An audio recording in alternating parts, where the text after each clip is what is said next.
So it's been a while since my last YouTube video, and I wish I could sit here and say I've been really productive, I've done all of this stuff, and this is how it's all working. Yeah, I've done barely anything. My knee is finally better, so I can lift weights again, so I've been powerlifting.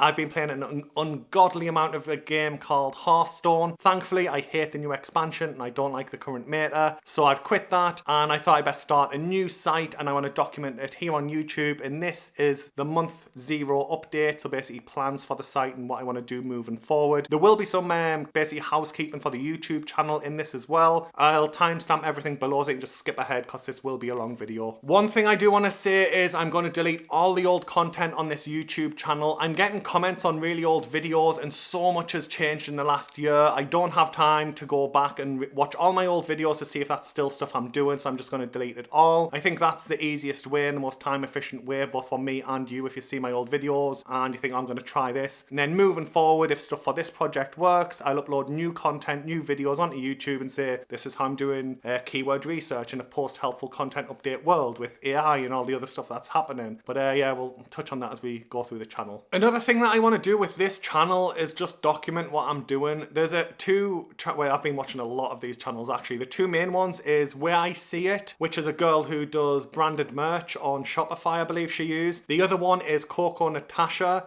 which is another girl. She's an illustrator and she sells on Etsy. Totally different business model to what I'm doing, but their YouTube channel is basically documenting their businesses, highs, lows, everything that happens. That's what I want to do with this. I don't think there's anyone who does that on YouTube. Not sure why. It might be because no one cares. No one wants to watch those videos. That's what I like to watch. That's back in the day. That's why I spent hours reading Black Hat World Journey threads and stuff like that. So yeah, I'm going back to that, where this is just documenting what I'm doing. If I find something that's not common knowledge, I'll put a video up and say, oh look, this is how I'm doing this. Slightly different from what everyone else is doing. A quick update on the $1 million project from last year. Here's the analytics. So yeah, basically it's a total failure. Got hit by 2 updates. It's tracking sideways. So getting into the project I'm documenting with this video and on the channel moving forward. So there's some core goals that I wanted. The main one is that I wanted to take a hobby that I've done on and off since I was a kid. I started this with my grandparents on a weekend and then on and off for like 3 decades, 2.5 decades, something like that. A long time I've done this. I want to take that and basically turn it into my full-time income as fast as possible. I don't want a Lambo or anything like that. That mentality is just gone from me. The last 5 months or whatever since my last update, I've honestly been happier than I have in a long time. That grind set mentality is gone. I've been lifting weights, playing games, and mate, I've read so many books. If you don't know me, I love reading books. And I really don't spend much money. I was looking at my monthly outgoings like, mate, I really don't need... Like, my current income is far above what I spend. I can easily take a pay cut and I'll be fine. So I'd rather build a site about something that I really enjoy, that I can do for many, many years without issue, and hopefully I'll be able to get that to whatever the average wage is in the UK. Ideally higher, but I'm not going for 10 grand a month. I'm not going for insane money with this. It's a passion project. I just want to make my job, basically. One thing that I do want to quickly say is this niche is quite unique, and I actually found 2 niches that fall into this category when I was doing niche research. There's very, very little content online about this in text format. It's usually video format because there's just, people don't search for it like they do with a lot of other stuff. They usually see a thumbnail on YouTube or like a Instagram photograph or something like that, and that's how they find out about it, which is kind of a benefit right now because I've tried AI tools in this niche. It does not make sense. In this niche, in the current format of AI tools, there's not enough data out there for them to go off and scrape and self-teach on it to give output that makes sense. There's just not content there, which is an advantage for me because if someone does try and come in, they won't be able to brute force it with AI, which is a massive problem. AI is 100% working. It's ranking well. I'm not using AI on any of my own sites, but my God, some of the stuff I'm seeing ranking, it's insane, and it's easily AI. Some of the people I know are admitting it's AI and they're ranking as well. This is like specific, the niche I want to go in. AI doesn't really work in it, so no plans to use AI moving forward. For blog content, Pinterest descriptions, Facebook descriptions and all that, it's an absolute time saver. But yeah, for actual blog content, no plans. Another goal for this project, which I kind of touched on earlier, is that people usually find this through Pinterest, Instagram, YouTube, Tumblr. Do you remember Tumblr? That's still a thing, and since Q4 of last year, it's exponentially grown because all the Gen Zers think it's retro and they're signing up and playing around on it. And this niche actually works well, or there's content on there that's getting a lot of likes and clicks.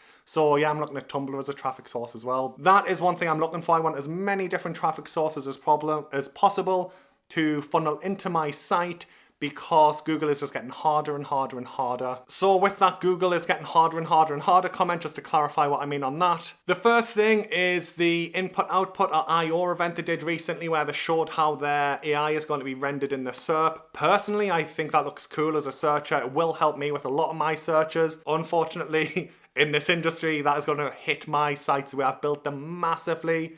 A lot of my income is just going to get wiped out. But my main question is, how long will that stay in the SERP? It's like, you can put something flashy in front of some people, it becomes a fad, then they're like, yeah, I don't really like this, so we've just got to wait and see. Kind of like what I touched on earlier about, is it Magi or Bard? So many AIs out there.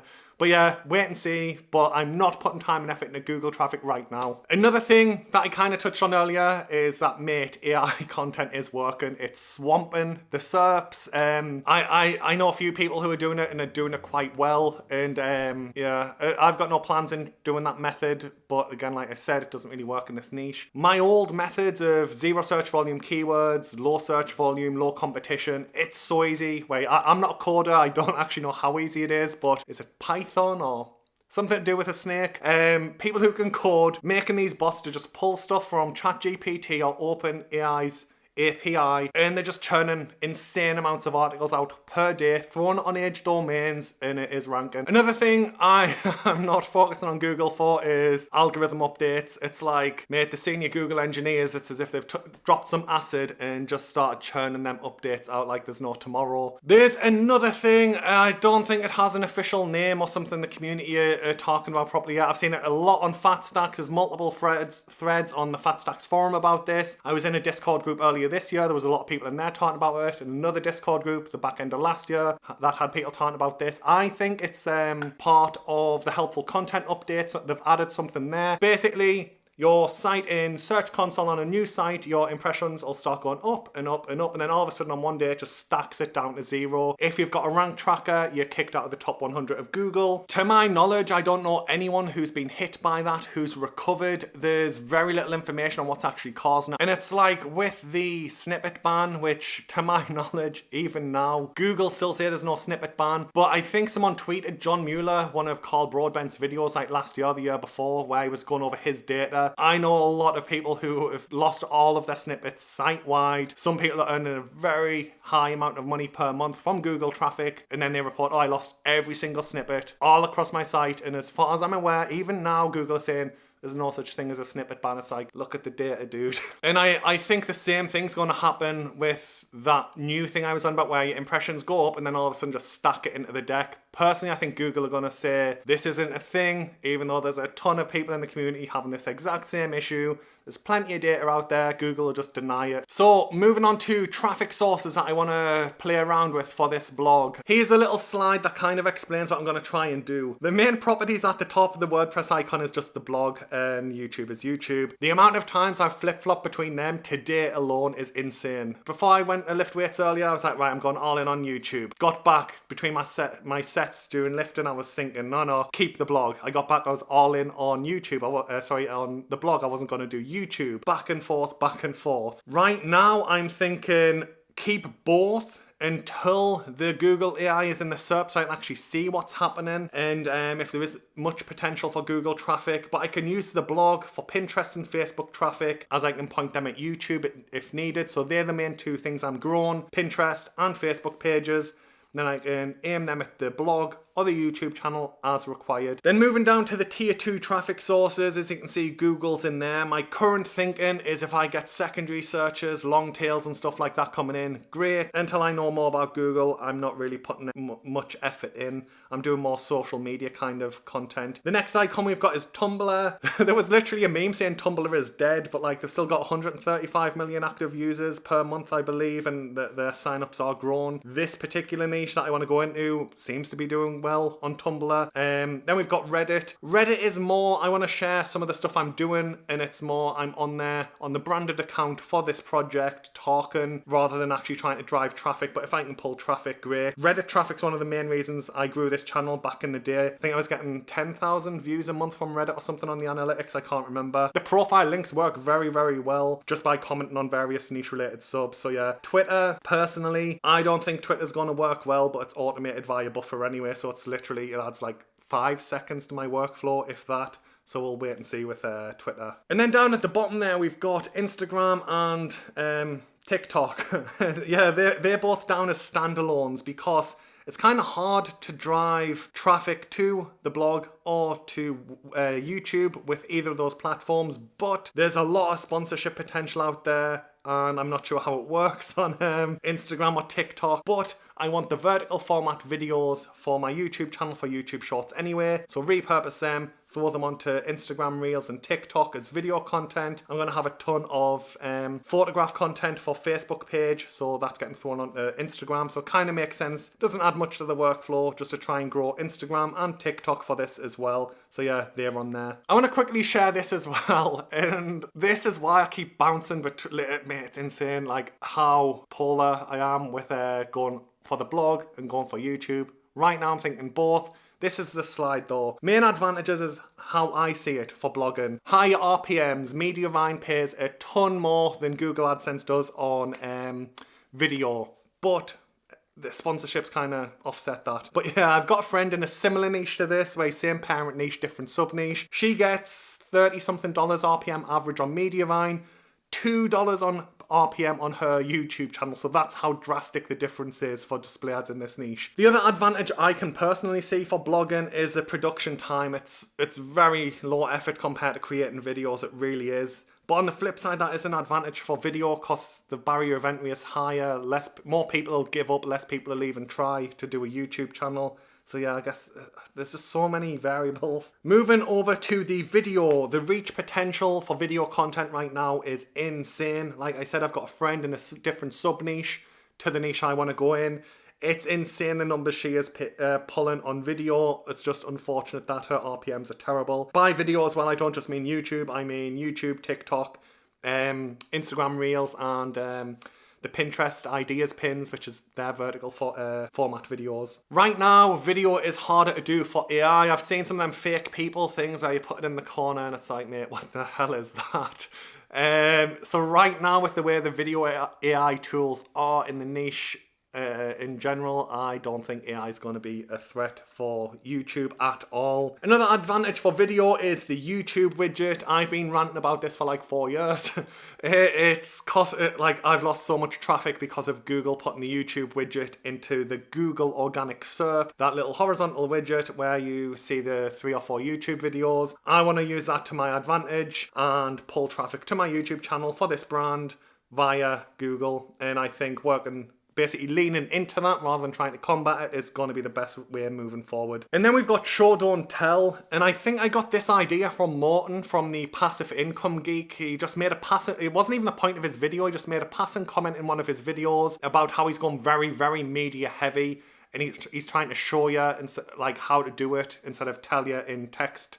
So it's like the saying, if an image paints 1,000 words, then a video paints 1,000,000 or something like that.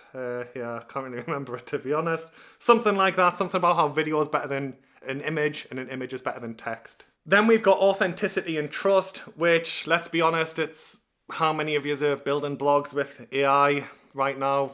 I've seen the comments on my YouTube channel. It seems everyone's doing it. I've lost count of the amount of times being asked about my opinion on AI. Personally, like I said, I'm not planning on using it. But in a video like this, I can show my face, I can talk, I can ramble, I can rant, I can show I'm a real person. I can show photos of me when I was a kid doing this niche. I don't even know how old I was, I can't remember. My brother was tiny, so I was probably like 5 in that photo. I don't know. But yeah, like there's stuff like that you can do in video, which is harder to do in text. Moving on to income source potential, and there's a few things very different with this niche that I could potentially do moving forward. So the first one, obvious, display ads. Mentioned this earlier. Yeah, RPMs for video is between $2 and $5, but right now, like my friend who I was asking, she says she's towards the $2 mark. Before RPMs crashed when Russia jumped Ukraine, she was hovering around $5. There's also affiliate, but a good thing about this niche is people don't use Amazon much. They use either the actual brand, because there's like 3 brands that people use and that's it. So they'll buy directly from them, and 2 of them have very, very good affiliate programs, high commissions on Amazon. Another option is eBay. eBay is not really for the main stuff. It's just like random stuff that's been made with like 3D printers. People sell it on eBay that you can use in this niche, so I can promote that. There's Etsy. Again, it's like the 3D custom stuff that's sold on Etsy as well. So yeah, affiliate marketing. Personally, I think it'll be the lowest income source for this, but I can drop the links into YouTube descriptions as well on the branded channel rather than just putting it into the blog. So it's like, it's not like we're trying to get on Mediavine. It's just the blog with affiliates. It's blog and YouTube, and you can use that link tree thing and say this is the kit I recommend and all that for like Instagram and all that. We've got own products as well, which in this niche it is insane. The kind of stuff you can make, ranging from ebooks to actual stuff you use in the hobby. To there's just a lot of potential for own products. Downside of that is I don't really do well with people, so someone emails me with a complaint, I don't think I'll take it well. And then there's a course. There are some courses in the niche I want to go into, but the thing is with this particular niche, in the United States, they've got products that in Europe and Australia we don't have access to, or we do, they're like 10 times the price though. So we use like older techniques that were done like hundreds of years ago for this thing, where to the Yanks it's like magic, and it's like, dude, this is like how people have done this forever. Using technology, or it's not even technology really, but like they have products that we don't. The courses just focus on the technological aspect of this, whereas there's no one talking about the traditional ways, which is very, very easy. Personally, I think it's easier. It's definitely cheaper for a beginner. So I think that's the way I'd want to go with a course for this niche. So just to quickly update, this is month 0. I am starting the tracking from March, April, May, June. June the 1st is when I'm going to start tracking the blog. I've had to order a new video rig because this one won't work for what I want to do for YouTube. It's taken ages to get here, so I won't be able to start the YouTube or video aspect until like halfway through next month. The blog is online as well because I'm switching to Cadence theme, which I actually really like, but it's just everything's in different, like all the settings are in different locations, so I wanted to get it ready. So there is a couple of articles on, but I'm not really paying attention to them. I'm starting tracking for this project from the 1st of next month. That's when I'm going to be hitting it hard. That's when I'm going to be absolutely smashing Instagram and Facebook and Twitter and all that. Get all them red dots and get triggered and angry. So yeah, that brings the video to an end. Hopefully it kind of gave an impression. I know I've been rambling a lot there. Hopefully I'll stay consistent and keep this channel and remember to update because there's going to be a lot to do on this new project. And if I'm doing YouTube for that all day, probably the last thing I want to do is do YouTube for this. So yeah.